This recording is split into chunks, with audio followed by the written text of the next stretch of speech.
LinkedIn, if you're seeing this for the first time, this is why. And you're seeing this, maybe not some of you for the first time, because we are resilient. We are WAR on Friday night. And, I'm Travis Parrington, host of Oscar Mike Radio, Marine Corps veteran, and joined by Michael Geary, founder and executive director of Hellfish Haven, Army National Guard veteran. And it's Friday night, 7:00 Eastern time. Mike, how are you doing, man? Doing good, just trying to bounce back, some personal issues to deal with, and just getting everything better. My neck, as you can see, I am braceless for the first time in weeks. So the physical therapy helped out, and it's no longer compressing the nerve and making my arm go numb and tingly. So you gotta, take the victories where you can get them. Awesome. Braceless. I got to remember that for a word. That's going to be my new word, braceless. So, yeah, man, it's November. It's kind of like Veterans Month. The VA sent me an email saying, "Hey, if you come by the VA, I think on the 9th, we'll give you free breakfast." I mean, even the VA is getting in on this now, Mike. So, If you look over my shoulder, I'm giving a shout out to the original Veterans Day meal giveaway, Applebee's. I feel like that was the first one, that really started the come in for a special meal on Veterans Day, and you get there and you get the little menu items. And you're like, ooh, that might upset the stomach. That might it's free, it's fine. I tell you what, in Yuma they had an Applebee's, and that was a place to take your date. That was considered like fine dining. Applebee's in Yuma. A lot of memories of that place. Some better left forgotten. The Applebee's outside of Fort Knox is the only place that serves liquor in that county because it's a dry county. Besides that, Wow. So yeah, man, a lot of stuff going on out in the world. A lot of stuff going on around here for Veterans Day all over the United States, man. A lot of stuff going on locally. Do you want to tackle any one thing tonight? Local, national, worldwide, or yeah, just wanted to cover something that I dealt with a couple years back with the withdrawal from Afghanistan, all the Sure. imagery and everything that was shown on TV and everything that was really gone over and rehashed, everything from 9/11 to what had gone on, in the 20 years since then with everybody serving. And so when I was talking with my doc from a home base program, uh, she really was saying, take that break if you need to. Stop watching the news. Stop. Don't go on Facebook unless you know what you're going on for. Don't go to aimlessly browse because you're gonna run into these things. Because of whatever we click. The phones they know us better than we know ourselves, so they start sending the images that that they think will keep us on there, and that's what I had to do. I had to, really, pull apart and step back from what I was doing and, kind of disconnect. And so I put out something yesterday on the Hellfish Haven Facebook page. That was just a little 5 things that you can do, like if the news is starting to get to you, and you see yourself, more and more just watching everything that's going on with the 2 wars that are going on right now, and whether we're involved or not, these images are still being shown. What's happening is still affecting many people and families here in the states and abroad. And any given notice, the military forces are on standby. So it's you just want to make sure that us here, the best thing that we can do is make sure that we're taking care of ourselves and our mental well being. That's one thing that we've always emphasized here at WAR. And that's one thing that I need to remind myself this past couple of weeks is to do that and take those breaks that need to do every now and again in order to make sure that you keep going on. Man, it's so important. Sometimes it's not about, always moving forward. Sometimes you got to fall back to the huddle up spot and, you know, reload and do it all over again. Sometimes you have to do that to, be effective. And certainly, you set a good example there. Do we have the thing? Can I send that to you over on Facebook? Which one? The it says turning off the news. It's an infographic. Just send it to me a messenger, and I'll get it right up there. You got it. I'm doing it right now.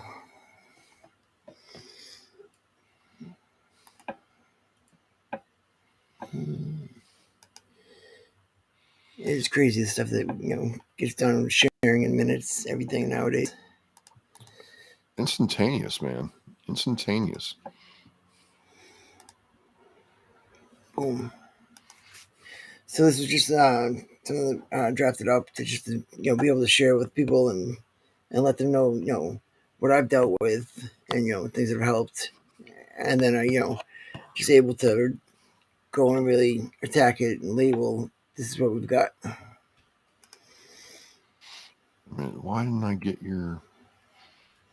That's weird. Did not go through Messenger. Well, let me see. Let me see. We're live, folks. This is how this works. Oh, All right, oh, try there we it go. again. No, no, no, no, no, no, no, no. It All right, finally came through. It took us a jolly sweet time. that might be my internet. It is not the fastest these days. All right, I'm gonna do this, and then I'm gonna do this, and then I'm gonna share my screen restream style.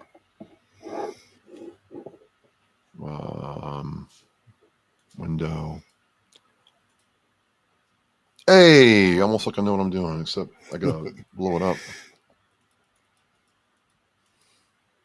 Man, I learn something new every day. Turn off the news. So you kind of want to go over this with me? Yeah, absolutely. So with the infographic, I feel like it's a quick, easy way to share information with people.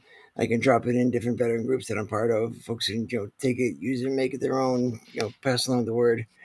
And so for veterans, with PTSD, even non-veterans that are struggling with PTSD and trauma and things that can trigger you, you know, consider turning off the news during war broadcasts as a means of self-care and managing condition. Here are 5 important reasons why. Uh, One, it can trigger the PTSD symptoms, making it challenging for veterans to manage your condition. The increased anxiety and stress, continued exposure to the news about war or conflict can significantly increase your stress, anxiety levels, leading to heightened levels of distress, panic, hypervigilance, that further exacerbate the PTSD. Difficulty in coping might interfere with established coping mechanisms and therapeutic processes, hindering recovery. Negative impact on mental health. Research indicates that ongoing exposures to distressing news and images can have a detrimental effect on mental health, particularly for those with PTSD. This exposure can contribute to the feelings of hopelessness, helplessness, and depression, which are already common issues for individuals dealing with PTSD. uh, Improve focus on recovery. Turning off the news during war broadcasts will allow a veteran to concentrate on their own well being, therapy, and strategies to manage their condition. It provides an opportunity to focus on activities that promote relaxation, positivity, and healing rather than being constantly reminded of their traumatic experience. And then, just an important note at the bottom, it's important to note that managing exposure to news related to war and traumatic events can be part of a broader approach to self care and seeking professional help.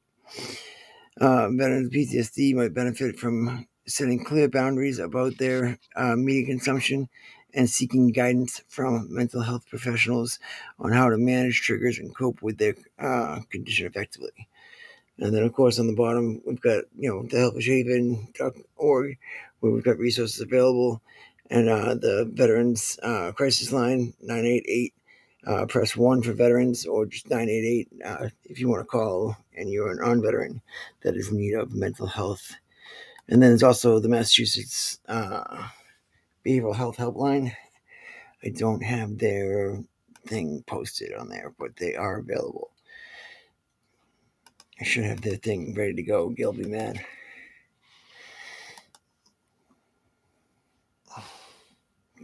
because I think it's just what behavioral health. Hold on, I can pull it up.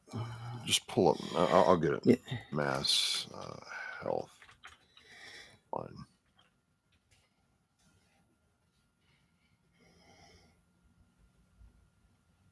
because they've got a great, the website Mass is very good behavioral too. health helpline.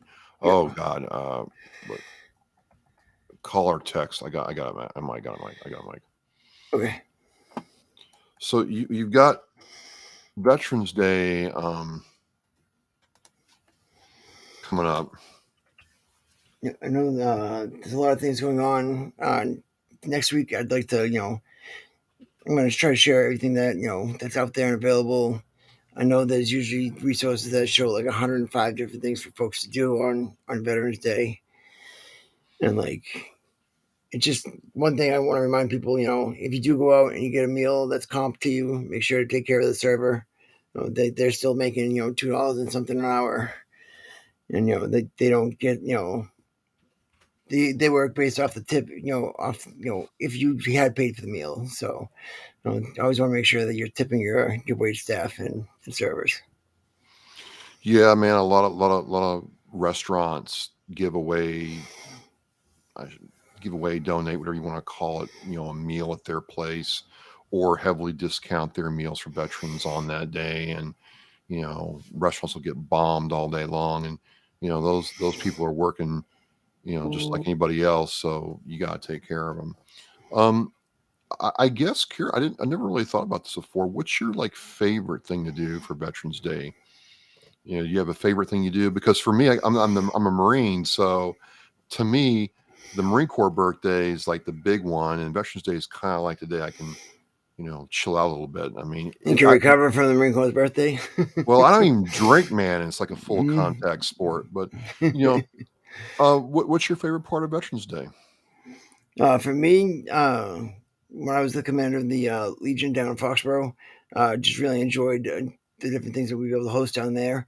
Uh, we would have, whether it be a pancake breakfast, whether it be, something at the town hall or the local high school, just being able to have the veterans gather together and having the different generations be there and having to really hear those stories, from people from, World War II on, to be able to, see, different wars, but same bullshit that we've all gone through in the service that and seems to endure year conflict after conflict, and it's just it's it's great to hear and understand history through the people that experienced it, and that's one thing that I really love about being a vet is being able to have these people confide in you and talk to you about things like that. I know, like my friend Alana, her grandfather was a POW in World War II, and when he found out I was a vet, he pulled me in the other room, sat me down. I was there to help Alana move some furniture, and he's like, "No, not for you today." He's like, "Grab a seat," asked his wife to make me a coffee, and then sat down and just started telling stories about his time, as a POW. Said, they moved him from uh, concentration camp to concentration camp because he was an NCO. They didn't want him to stay at one place too long and start, taking command and control and organizing troops. So they made him march around, from camp to camp. And this man, well over 6'3", and when he was rescued, was 98 pounds. Wow, man, So damn. being able to like have that story being entrusted to you and like and spoken to you, and for him to look at me as as even anywhere near an equal, it's like that's really it's amazing, the connection from vet to vet. Like that's something that I never experienced until I had enlisted, and once I had gotten out of initial training and started serving, and you start meeting people along the way. That's you start building up that network, and that just being able to sit with another vet from and just have that instant connection. Like it's like a large family. It's what you said. It's about family, right? It's being able to understand that these people were sometimes closer than your family, and so all goodness there. But for me, I think it's a lot of the same, Mike. I enjoy, there would be a couple people I call that I serve with, hey, how are you doing? What's going on? You doing all right? It's, my work supports veterans a lot. And, that's really cool to see how they come together. And I think it's important, man. I mean, Veterans Day came from World War I, Remembrance Day, and then we kind of turned it into Veterans Day. And for Remembrance Day, they remember World War I and veterans who have passed. They kind of roll Veterans Day and Memorial Day into Remembrance Day. And when I say they, it's like the UK and some of the other countries, France, so on and so forth. Whereas we have Armed Forces Day, Memorial Day, and Veterans Day, and it's really neat, to see some British who really take this seriously and remember back then when their country was in so much danger. But I think it's that aspect of family and togetherness. It's just one day to, I don't know about you, man. Remember those that I served with. Remember those that, I that didn't make it out. And then, for me, I wish my grandfathers were still alive. They both served during and around World War II.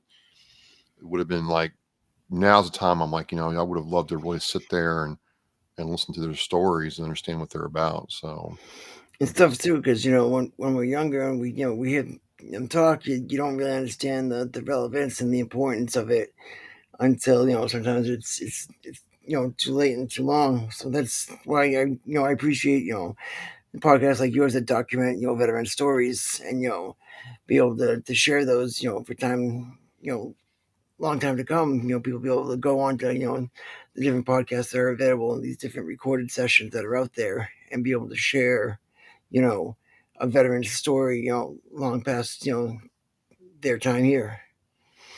um,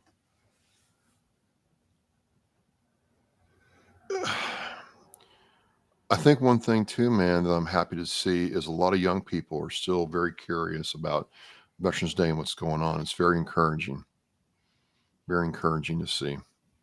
Um, while we're here, what do you think about the Bruins start this year? Like, folks, we talked about the Bruins a whole lot last year, and got real excited. And every time we do a war on Wednesday night, or whatever We night were we did cursing on them. last, they lost, We and did. not and by a lot. It looked like a completely different team each time. It was like, are we doing this to them? Is this our fault? Like, it almost felt like that for just the way it was going, and it was like I really thought that it was something that we were doing. It's like because fandom can get that way. Fandom, you get so entrenched in something and so a part of it. Like even like you go with the rally cap, when you're watching the Red Sox and you're like, all right, gotta do this, change it out. You know, watching the Patriots when they were playing against Atlanta, and I'm like, I'd gone through the rally cap, I'd gone through changing outfits. I'm like, come on, it's 28-3. This is gross. And I was doing out to the car, and my buddy's like, if you put on a Matt Ryan jersey, he's like, you're never welcome in my house again. Because I have a Matt Ryan jersey, but I didn't bring it with me that day. Because like obviously when it came down to the two, I was like, I'm gonna root for the home team, and it was just it was we sat there, we watched, and they came back, but the Bruins have been playing some great hockey, and like just to watch and like have that back, like it's just something nice to like have that time to enjoy something that's not you know again with the whole news thing going on right now, something that's enjoyable, something that's not depressing and death and all that. It's that's why I think the sports is so great is to give you that outlet. So it's Veterans Day, Veterans Month, Thanksgiving coming up. It's a really interesting month. But man, there's no easy way to say it, man. There's a lot of bad stuff going on right about now, and I don't want to bring back bad memories or go down a negative path, but it's there. We got to at least think about it. I think the thing that I feel for I feel for the Russian people because a lot of them don't want to be in this situation that Putin got them in. I definitely feel for those in Ukraine who had, who couldn't flee and stay behind. Um, I feel bad for. Oh, you sent me a photo. Yeah, I just sent you another one. Talking about military and veterans, remind me of the screenshot I took the other day about military veterans night, the holiday pops. Oh yeah, yeah. So I know that the city of Boston Veteran Services had shared this the other day. Didn't mean to cut you off there. Let me do this. Um, that. Here we go. Look at that. We're just super fly. Here we go. And then I know. Yeah. So you were saying? Well, I mean, I feel for the Israelis who got killed by Hamas, and I do have a lot of empathy for the people in Gaza, man, and the Palestinians who are just in the middle of this, horrible thing that they didn't have any say over, man. And I guess I just I don't know about you, man, but I have no desire to see American lives be lost in any one of these conflicts. I just don't want us involved. Does that make any sense? Absolutely. I mean, it just you look at it and you want to see a resolution in the most peaceful, diplomatic way. You want less death. It doesn't need to be tit for tat in some of these situations. And you can't say oh well they killed this many, well we're gonna go kill that many. In the end, where things are causing more harm than good sometimes.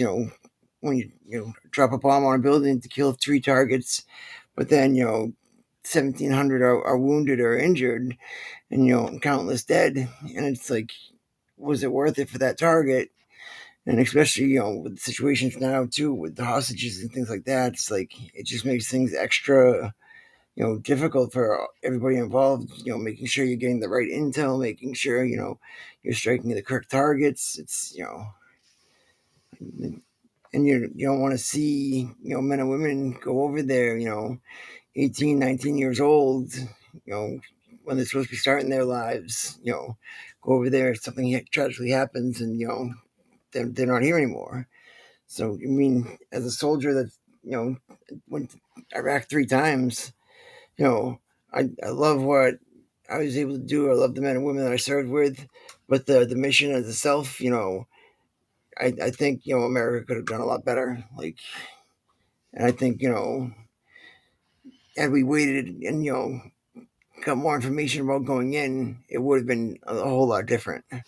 True. True, man. It's just something that it's Veterans Day, Marine Corps birthday, usually a very like pumped up time. We'll even let the Army come in the Marine Corps ball if they want to bad enough. It's no big deal. I gotta It, say, you guys did get me two beers in Iraq.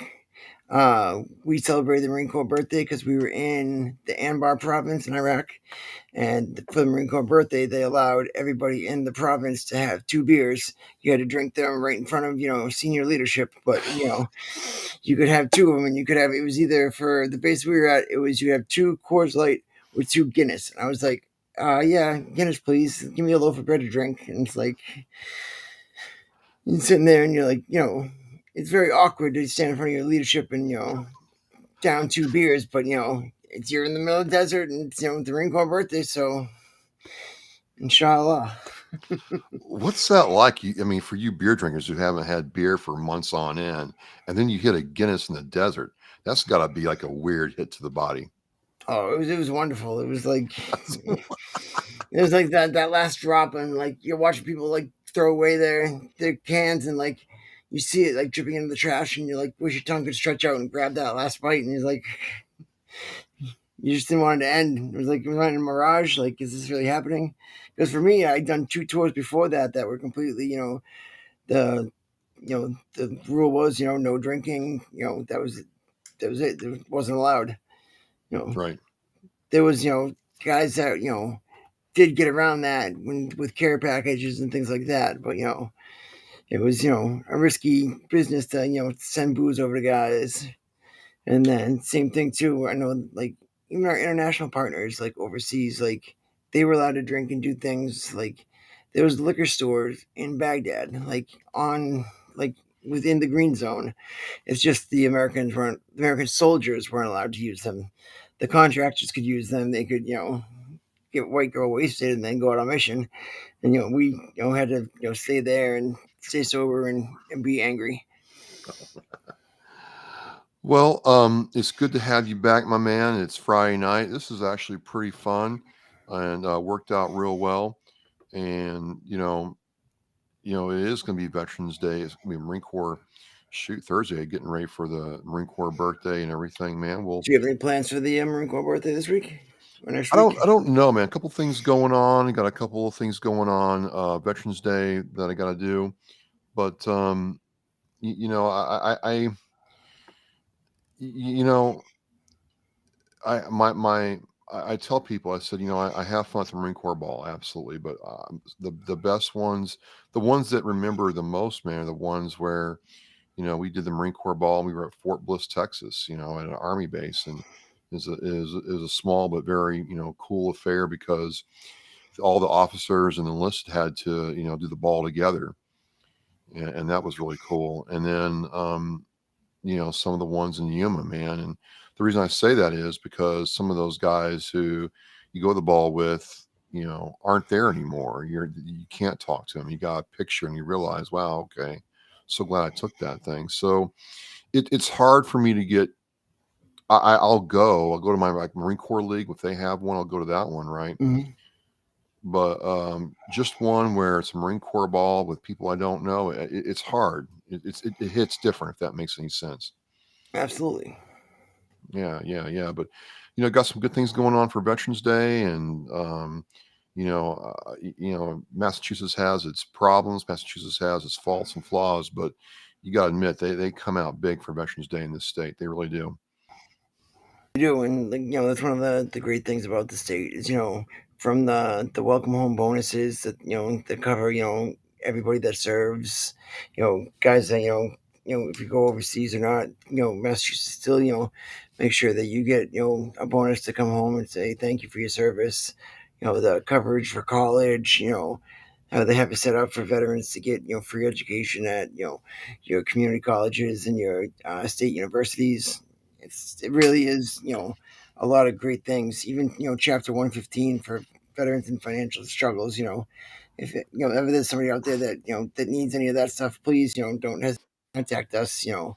We'll get you in touch with the right people. But those VSOs that are in each town, that's a specific thing because of Mass General Law 115, and it's just great to have. All right, all right. Well, we will see you next Thursday at 7 p.m. for War before Oscar Mike Radio, and we kick off the Marine Corps Birthday and Veterans Day celebrations.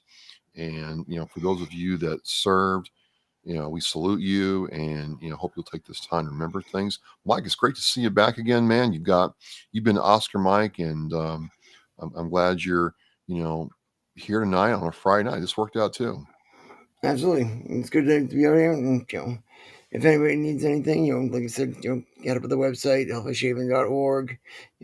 Reach out to us on the Facebook group. Just always make sure if you ever need help, just reach out to somebody that's out there. All right, all right. Well, we are resilient. We are war, and we will be on next week at 7 p.m. We want to thank you for coming on with us on your Friday night. Mary Beth Pavlonis, I hope I said that right. She's saying great info. Mary, thank you for checking by, and we will see you then.